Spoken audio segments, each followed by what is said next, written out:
चुके हैं आज जनपद ललितपुर के ब्लॉक मेहरौनी अंतर्गत गांव सतवासा में अपने जो है बिल की फाइल लेके माननीय खंड विकास अधिकारी महोदय के कक्ष में अनुमति लेकर घुस। क्या कुछ यहाँ पे विकास की गंगा यहाँ पे बहाई जा रही हो, क्या कुछ यहाँ के नतीजे और क्या कुछ यहाँ पर धरातल पर विकास यहाँ पर देखा जा रहा है। उन्होंने कहा कि आप कक्ष से बाहर निकल जाइए, नहीं तो मैं आपकी FIR लिखवा दूंगा। की बात तो मैंने 35 साल नौकरी की है, किसी जिलाधिकारी और किसी उच्च अधिकारी द्वारा इस तरह से बदतमीजी से बात कभी नहीं की गई। नमस्कार, स्वागत है आपका और हम पहुंच चुके हैं आज जनपद ललितपुर के ब्लॉक मेहरौनी अंतर्गत गांव सतवासा में।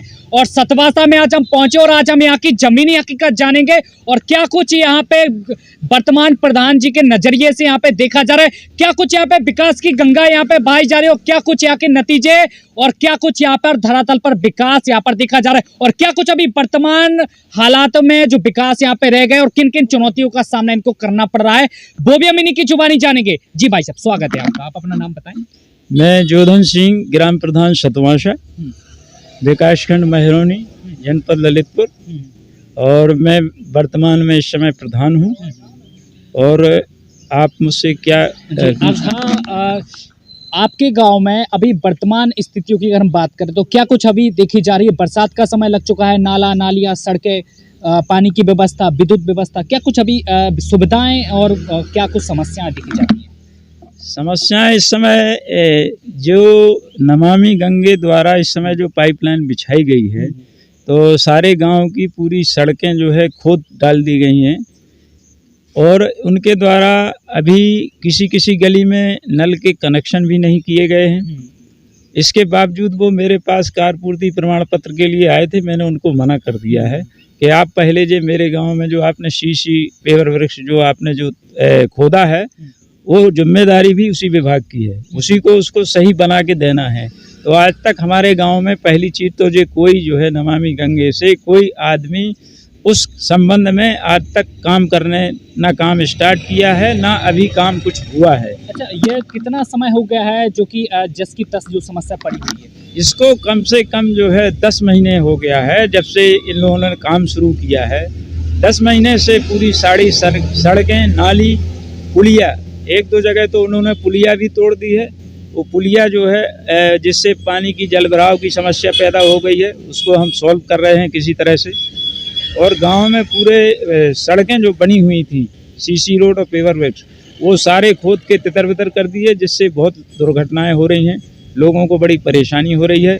और हम भी उनका काम चूँकि अभी पूरा नहीं हो पाया है, इसलिए हम भी कोई नई सीसी बिछाने से बच रहे हैं, ताकि हम नई बिछाएंगे, अभी वो फिर खोदेंगे। मनरेगा की क्या स्थितियाँ अभी आपके गांव में देखी जा रही हैं? मनरेगा में हमारे यहाँ लगभग 400 कुछ जॉब कार्ड सक्रिय हैं और जिनमें से 296 करीब श्रमिक काम कर रहे हैं। वर्तमान में चूंकि आज 4-5 दिन से बारिश हो रही है तो मनरेगा का काम बंद है। इसके पहले मनरेगा से 2023-24 में इसी वित्तीय वर्ष में हमने 2 पक्की नाली जो आप ये देख रहे हैं, एक उधर भी बनी है, वो बनवाई हैं। एक संपर्क मार्ग बनवाया, चक रोड जिसको कहते हैं, संपर्क मार्ग बनवाया है। एक चक रोड और जिस पे काम लगा हुआ था वो अभी अधूरा है। वर्तमान समय में अभी पेयजल की व्यवस्था क्या देखी जाती है? वर्तमान समय में यहाँ पे करीब जितने भी हैंडपंप हैं सब सक्रिय हैं, उन पे हम पूरी जो है निगरानी रखते हैं। कोई भी हैंडपंप एक दिन से ज़्यादा ख़राब नहीं रह पाता है। हमारे यहाँ का मिस्त्री जो है गांव में ही रहता है, उसको हम सारी जिम्मेदारी सौंपे, मैं खुद देखता हूँ। विद्युत व्यवस्था क्या देखी जाती है? विद्युत व्यवस्था की स्थिति खराब है, कभी कभी 2-2 दिन लाइट नहीं आ रही है और जब लाइट आती भी है तो 12 घंटे से ज़्यादा लाइट नहीं आती, 10-12 घंटे सप्लाई है विद्युत की। सरकार के आदेशों के बाद भी वो सारी जो सुविधाएं हैं यहाँ पे दम तोड़ती हुई यहाँ पे देखी जाती हैं और यह समस्या केवल सतवासा गांव में नहीं, अन्य गांव में जनपद ललितपुर के देखी जा रही हैं। तो कहीं सड़कों की समस्याएं देखी जा रही हैं, तो कहीं पानी की समस्याएं देखी जा रही हैं, तो कहीं विद्युत व्यवस्था भी वहां पर दम तोड़ते हुए वहां पे देखी जा रही। तो सरकार द्वारा जो जल जीवन मिशन अंतर्गत जो गांव गांव में पाइपलाइन डालने का काम किया जा रहा है, घर घर जल पहुंचे, उसके लिए भी लगातार सरकार प्रयास कर रही है, लेकिन लापरवाही ठेकेदार और अधिकारियों के कारण वही चीजें भी यहाँ पे दम तोड़ती यहाँ पे देखी जा रही है। और जिन सड़कों को पहले मजबूत कराया था ग्राम प्रधान ने और संबंधित लोगों ने मिलकर, तो आज वह सड़कें भी ध्वस्त कर दी गई हैं। जैसा कि यहाँ पे बताया जा रहा है कि जो सड़कें पहले मजबूत होया करती थी, आज उनको तोड़ दिया गया है और आज सड़कें इस तरह है कि लोगों को निकलने में, आने जाने में भी काफी समस्याओं का सामना करना पड़ रहा है। और क्या क्या अभी समस्याएं आप लोगों को देखनी पड़ रही है? और इस समय जो है मेरे द्वारा केवल गांव में जो नाली जो कटी हुई होती हैं, जो क्रॉस नाली होती है, उसमें भी लोगों को निकलने में बड़ी परेशानी होती है। तो मैंने सारे गांव की जितनी भी नालियां, जो क्रॉस नाली है, इधर से पानी उस नाली में मिलाने के लिए जो बनाया था, जो टूटी हुई पड़ी थी, उनको मैंने लोहे के एंगल से पक्का जो है नाली बनवा के, फ्रेम बनवा के, उसको सीमेंट गिट्टी से ग्राउट करा के, उसको लेवल में मिला के बढ़िया जो है उसको बनाया जा रहा है, जिससे लोगों को आवागमन में सुविधा हो रही है। गरीब असहाय लोगों के लिए सरकार राशन उपलब्ध करा रही है, शौचालय उपलब्ध करा रही है, घर भी उपलब्ध करा रही है, शिक्षा भी निःशुल्क उपलब्ध करा रही है। तो ये क्या स्थितियां अभी आपके गांव में वर्तमान समय में देखी जाती है? वर्तमान में ये आवास की ठीक स्थिति है। हमारे यहाँ 55-56 आवास करीब हमारे यहाँ अलाट हैं, उन पर काम चल रहा है और कुछ आवास उनमें से पूर्ण भी हो चुके हैं। इनमें स्थिति ठीक है। राशन कोटेदार की स्थिति हमारे यहाँ ठीक है, राशन बाकायदे जो है वितरित हो रहा है, राशन में कोई परेशानी नहीं हो रही है। शौचालयों की अगर बात, शौचालय की बात है तो सब लोगों के वैसे स्वच्छ भारत मिशन में पहले ज़्यादातर परिवारों को शौचालय उपलब्ध करा दिया गया है। फिर भी जो इक्का दुक्का नए परिवार बन गए हैं, जैसे कोई बाप बेटे से अलग हो गया है, भाई अलग हो गया है, तो नए परिवार बनने पे उनके लिए ऑनलाइन जो है आवेदन मांगा जाता है। मीटिंग बैठकों में बता दिया जाता है कि जिसके पास शौचालय नहीं है वो ऑनलाइन आवेदन करें। उनकी जांच खंड विकास अधिकारी के माध्यम से करा के जो पात्र होते हैं उनको जो है पैसा जो है उनके खातों में भेजा जा रहा है। व्यवस्था क्या देखी जाती है? शिक्षा व्यवस्था पे ठीक है। स्कूल में अध्यापक नियमित लोग से आ रहे हैं और हमारे यहाँ सफाई कर्मचारी भी नियमित आता है, बाकायदे साफ सफाई। स्वास्थ्य व्यवस्था की भी अगर बात की जाए, हाँ, स्वास्थ्य व्यवस्था में क्या है कि ANM के पास 2 सेंटर का चार्ज है, 2 क्षेत्र का चार्ज है, तो वो यहाँ जरूरी जब टीकाकरण वगैरह होता है तो उपस्थित होती हैं। बाकी और कोई उस तरह की समस्या यहाँ नहीं है। हमारे यहाँ एक आयुर्वेदिक अस्पताल भी यहाँ चलता है। अभी वो एक पुराने जर्जर भवन में चल रहा है और उसका भवन जो है निर्माण जो है हो चुका है, लगभग पूर्ण होने को है। थोड़े ही दिनों बाद वो अस्पताल उस नए भवन में शिफ्ट हो जाएगा। गांव में और किस तरह गांव की सूरत बदलना चाहिए, किस तरह और गांव में क्या क्या सुविधाएं आपके होना चाहिए, अगर ग्रामीणों के नज़रिए से भी देखा जाए और अगर आपके नज़रिए से भी देखा जाए? शमशान घाट हो गया, स्ट्रीट लाइट हो गई, सोलर लाइट हो गई, तमाम चीज़ें। जी जी जी, यहाँ पे पहले सोलर लाइट पूर्व प्रधान द्वारा लगवाई गई थी, जो यहाँ गांव में लोगों द्वारा चोरी कर ली गई हैं। उसके संबंध में पूर्व प्रधान द्वारा तो कोई कार्रवाई नहीं की गई है, लेकिन मैं इस संबंध में अलर्ट हूँ और जगह जगह जो है हर चौराहों पे सोलर लाइट की व्यवस्था मैं करने जा रहा हूँ। कार्य योजना में मैंने प्रस्तावित कर रखा है। और जो स्ट्रीट लाइट है उसकी जो है उस पूर्व प्रधान द्वारा स्ट्रीट लाइट भी लगवाई गई थी, मरकरी लगवाई गई थी, जो महंगी पड़ रही थी। आजकल वो सारी मरकरी बंद हो गई हैं, ख़राब हो गई हैं, 2-4 साल में वो ख़राब हो ही जाती हैं। तो मेरे द्वारा हर पोल पर बल्ब लगाए, LED बल्ब लगाए जा रहे हैं और पिछले दशहरे के अवसर पर मैंने लगवाए थे। हर दशहरे पे मैं यहाँ जो है जितने भी कमों पे बल्ब रह जाते हैं उनकी व्यवस्था में करता हूँ, जिससे ग्रामीणों को आने जाने में कोई परेशानी नहीं होती है। किसानों के लिए क्या कुछ ये सरकारी योजनाओं का लाभ मिलते हुए देखा जा रहा है? किसान सम्मान निधि हो गई, बीमा हो गई, किसानों की फसलें भी नष्ट हो जाती हैं। किसान सम्मान निधि के लिए भी यहाँ पे अभी हाल ही में 31 मई को एक कैंप आयोजित किया गया था कृषि विभाग की तरफ से, जिसमें जिन किसानों को सम्मान निधि नहीं मिल रही है उनके नाम उनके कागज द्वारा जो है दिए गए हैं। कृषि विभाग के कर्मचारी आए थे और उनको जो है सब ये बता दिया गया है कि इनको किसी को बीच में किस्त बंद हो गई है, उनकी नहीं आ रही है, किसी को बिल्कुल नहीं आ रही है। बिचौलिया के कारण जो बीच में बिचौलिया वो अड़चन डालते हैं कि जिस वजह से कुछ ऐसे काम होते हैं जो बीच में रुक जाते हैं, ऐसा कुछ दिखाई देता है? अधिकारी हो गया, चाहे वो कर्मचारी हो गया कोई। अब यहाँ पे चूँकि मैं भी ग्रामीण विकास विभाग से रिटायर कर्मचारी हूँ, तो मेरे यहाँ इस तरह की बिचौलियों की समस्या कम है। आवास में मैंने अपने यहाँ किसी बिचौलियों को पैसा नहीं लेने दिया। कोई भी आवास का लाभार्थी ये नहीं कह सकता है कि प्रधान के परिवार वाले या किसी अन्य सदस्य ने किसी आवास वाले से 1 रुपया लिया हो। लेकिन हमारे यहाँ जो है, जो हमारी सेक्रेटरी हैं, वो उनका आना कम है, हफ्ते में 1 आध बार आना है, जिससे जो है आवास की जो है किस्तों की थोड़ा समस्या होती है, लेकिन हम उसको भी जो है मेंटेन करा देते हैं। किस तरह इसमें सुधार होना चाहिए?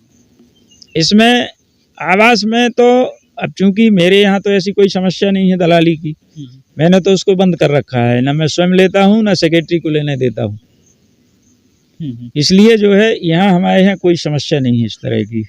ऑनलाइन आवेदन के लिए सरकार ने ग्राम पंचायत भवन को भी अच्छे से उसके लिए धनराशि भी भेजी, अच्छे से दुरुस्त भी कराने का काम कर रही है। एक ऑपरेटर को भी बैठा दिया क्योंकि लोगों को दूर तक ना जाना पड़े ऑनलाइन आवेदन कराने के लिए। तो क्या ये सुविधाएं आपके गांव में भी देखी जा रही हैं? जी जी जी, मेरे यहाँ ग्रामीण सचिवालय में जो है ग्राम पंचायत का कार्यालय संचालित है, वो पहले सबसे पहले जीर्ण शीर्ण था। मैंने प्रधान बनते ही उस सचिवालय की मरम्मत कराई। उसमें जो है लोग टट्टी करते थे, मैंने उसको प्रतिबंधित किया, लोगों को उसमें रेलिंग लगा के उसकी पूरी मरम्मत करा के उसमें टाइल्स लगवा के उसमें संचालित जो है कंप्यूटर रखवा दिया है। पंचायत सहायक नियमित रूप से बैठता है और वहाँ पे गांव वालों की जो सारी सुविधाएं हैं ऑनलाइन की, उसके द्वारा जो है बाकायदे की जा रही हैं। इसमें किसी तरह की कोई कोताही नहीं है। सरकार ने गरीब परिवार के लिए निःशुल्क और यहाँ तक कि सस्ते दामों में निःशुल्क भी राशन उपलब्ध कराया, रहने के लिए घर उपलब्ध कराया, शौच के लिए शौचालय उपलब्ध कराया, पीने के लिए पानी, शुद्ध पानी उपलब्ध कराने का भी वो लगातार प्रयास कर रही है। तो और बात करें गांव में सड़कें बहुत कम हुआ करती, तो पक्की सड़कें, गंदगी ना फैले, नालियां भी बनवा रही हैं, हर एक काम करवा रही। तो इन सब में से क्या चुनौती का सामना लोगों को करना पड़ रहा है? इनमें से किस योजना का लाभ लोगों को तक नहीं पहुंच रहा है? चूल्हे पे पहले लोग खाना बनाते थे, तो घर घर उसके लिए चूल्हा सिलेंडर भी उपलब्ध करा दिया है। तो ये सब चीज़ें सरकार की जो तमाम योजनाएं, सब चीज़ें लोगों को लाभ पहुंचा रही हैं या फिर वो भी बीच में कहीं ना हो रुक जा रही हैं? नहीं, राशन मेरे गांव में तो इसमें कोई रुकावट नहीं है, राशन बाकायदे मिल रहा है, कोई शिकायत नहीं आती है। इक्का दुक्का कोई शिकायत अगर आती है तो मैं कोटेदार को डांट के जो है उससे जो है समस्या का समाधान करा देता हूँ। तो हमने आपको तमाम ग्राम प्रधानों से मुलाकात करवाई और उन्होंने समस्याएं भी बताई, और जिस तरह वो लोग अपनी लड़ाइयाँ लड़ रहे हैं, अपने लिए लड़ाई लड़ रहे हैं, ग्रामीणों के लिए लड़ाई लड़ रहे हैं, जो कि जो सरकार की तमाम योजनाएं सीधा लाभ उनको मिले, उसके लिए भी वो लगातार प्रयास कर रहे हैं और लड़ रहे हैं, क्योंकि जो योजना है सीधे लाभार्थी को मिल सके और उन योजनाओं का वो लाभ पा सके। लेकिन वो ना हो, बिचौलियों के कारण वो चीजें भी बीच में कहीं ना कहीं रुकते हुए यहाँ पे देखी जा रही हैं। अगर हम विद्युत व्यवस्था की बात करें तो सरकार भी लगातार तमाम प्रयास करे कि उचित मात्रा में लोगों को बिजली मिले, लेकिन वो भी बीच में रुकावट पैदा कर रही हैं। कारण यह सामने आता है कि लापरवाहियां, कहीं ना कहीं कर्मचारियों की लापरवाहियां देखने को मिलती हैं, तो कहीं अधिकारियों की भी लापरवाहियां यहाँ पे देखने को मिलती है। अगर हम ग्राम विकास अधिकारी की बात करें, बीडीओ की बात करें, सीडीओ की बात करें, कैसा क्या उनका कार्यकाल रहा? क्या उनकी वजह से ऐसा कुछ काम है जो रुकावट पैदा कर रहा है? हाँ, अभी परसों कल ही की बात है, 29 जून को मैं अपने विकासखंड के खंड विकास अधिकारी माननीय श्री राजेश कुमार सिंह जी, जो प्रभारी खंड विकास अधिकारी हैं, मूलतः उनका पद जो है अर्थ एवं संख्याधिकारी का है और उनके पास एएमए का भी चार्ज है शायद संभवतः। तो मैं उनसे अपनी समस्या के संबंध में, अपने भुगतान के संबंध में, मटेरियल के भुगतान के संबंध में मिलने गया। चूँकि 30 जून को मनरेगा का मटेरियल का भुगतान का पैसा आना था, उसकी पूर्व तैयारी से पूरे कागज़ बिल वाउचर जो है तैयार करने के लिए 2 दिन पहले से बता दिया गया था। वर्तमान में कल 29 तारीख को अवकाश का दिन था, बकरीद था, लेकिन फिर भी ऑफिस खुला हुआ था। खंड विकास अधिकारी महोदय अपने कार्यालय में थे। मेरी सचिव छुट्टी होने की वजह से जो है नहीं आई थी, तो मैं अपने जो है बिल की फाइल लेके माननीय खंड विकास अधिकारी महोदय के कक्ष में अनुमति लेकर घुसा। उनका कहना था कि आप कौन हैं? मैंने कहा सर मैं जो है फला सतवासा गांव का प्रधान हूं।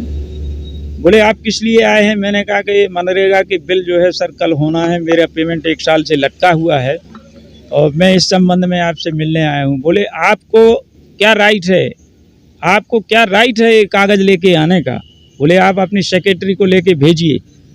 तो मैंने कहा सर सेक्रेटरी झांसी में है और वो आज छुट्टी है, वो आ नहीं सकती है और कल भुगतान होना है, लिहाजा मैंने सोचा कि मैं ही आपसे मिलके जो है इस समस्या का समाधान करा लूँ। तो उन्होंने कहा कि आप कक्ष से बाहर निकल जाइए, नहीं तो मैं आपकी FIR लिखवा दूंगा। आप जनप्रतिनिधि हैं, आप कागज़ नहीं लेके नहीं आ सकते हो और आप जो है इसी वक्त निकल जाइए, नहीं तो मैं FIR लिखवा दूंगा। और वहाँ पे हमारे ब्लॉक प्रमुख प्रतिनिधि माननीय रजऊ राजा जी भी बैठे थे, उन्होंने भी इस बात को सुना और उस ब्लॉक के CCTV कैमरे में भी ये रिकॉर्डिंग है।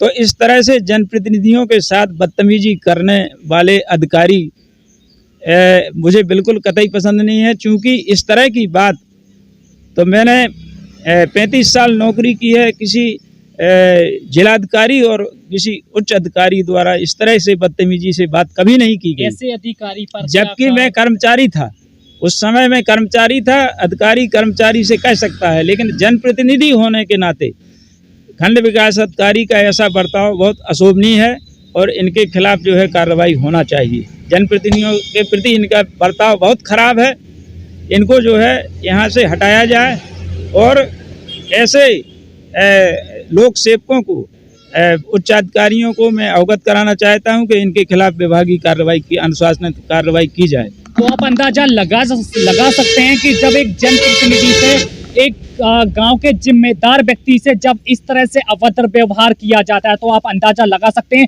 कि जब ग्रामीण क्षेत्र का ग्रामीण जब वहां पे अपनी मदद की गुहार लगाने के लिए वहां पे पहुंचता होगा, तो उनसे किस तरह व्यवहार किया जाता है और किस तरह उनकी जो बौखलाहट है वो सामने निकल कर आती है। आप खुद इनके ग्राम प्रधान जी की जुबानी आप देख सकते हैं और सुन सकते हैं। जैसा कि उन्होंने कहा कि इनके साथ अभद्रता पूर्वक व्यवहार किया गया है, जो कि बिल्कुल अशोभनीय कृत्य है जो किया गया है, ऐसा नहीं होना चाहिए। तो ऐसे लापरवाह अधिकारी, जिम्मेदार अधिकारी को आप क्या कहेंगे? और आप देख सकते हैं कि ऐसे अधिकारियों की लगातार जनपद में बात सामने आ रही है और लगातार लापरवाही अधिकारी अपनी कर रहे हैं, वो मनमानियां भी लगातार यहाँ पे कर रहे हैं। तो आप बने रहिए हमारे साथ, और भी जगह ले चलेंगे, वहां की तमाम क्या कुछ हकीकत है वो भी हम आपको रूबरू करवाएंगे।